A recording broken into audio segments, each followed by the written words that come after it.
IPL 2024 season లో Mumbai Indians దారుణంగా fail అయింది. 14 మ్యాచ్లకు 4 మాత్రమే గెలిచి పాయింట్స్ టేబుల్ లో అట్టడుగు స్థానంలో నిలిచింది. 5 సార్లు విజేతగా నిలిచిన ముంబై ఇండియన్స్ ఇలా దారుణంగా ఫెయిల్ అవ్వడం ఫ్యాన్స్ ని తీవ్రంగా బాధపెట్టింది. కెప్టెన్సీ మార్పు నిర్ణయమే ముంబై ఇండియన్స్ కొంప ముంచింది అనే అభిప్రాయం వ్యక్తమైంది. అయితే ఏ ఒక్క ఆటగాడి వల్ల ముంబై ఇండియన్స్ ఫెయిల్ అవ్వలేదని ఆ జట్టు వెటరన్ స్పిన్నర్ పీయూష్ చావ్లా తాజాగా వెల్లడించారు. చాలా ఏళ్లుగా ముంబై ఇండియన్స్ కు ప్రాతినిధ్యం వహిస్తున్న అతను తాజాగా ఇచ్చిన ఇంటర్వ్యూలో ముంబై ఇండియన్స్ ఫెయిల్యూర్ కి గల కారణాలను వెల్లడించారు. ఐపీఎల్ 2024 సీజన్ లో ఏ ఒక్క ఆటగాడి వల్ల ముంబై ఇండియన్స్ ఫెయిల్ అవ్వలేదు.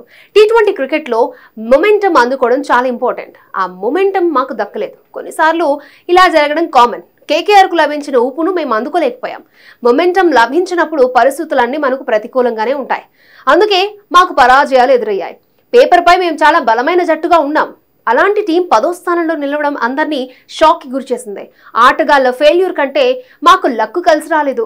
మా బ్యాటర్లు ఆడిన షాట్స్ ఫీల్డర్ల చేతుల్లోకి వెళ్లాయి. మాకు కలిసి వచ్చినప్పుడు అవే షాట్స్ సిక్స్లుగా వెళ్లాయి. బౌలర్ల పరిస్థితి కూడా అదే. క్యాచ్లుగా రావాల్సిన బంతులు సిక్సర్లు అయ్యాయి అని పీయూష్ చావ్లా చెప్పుకొచ్చాడు.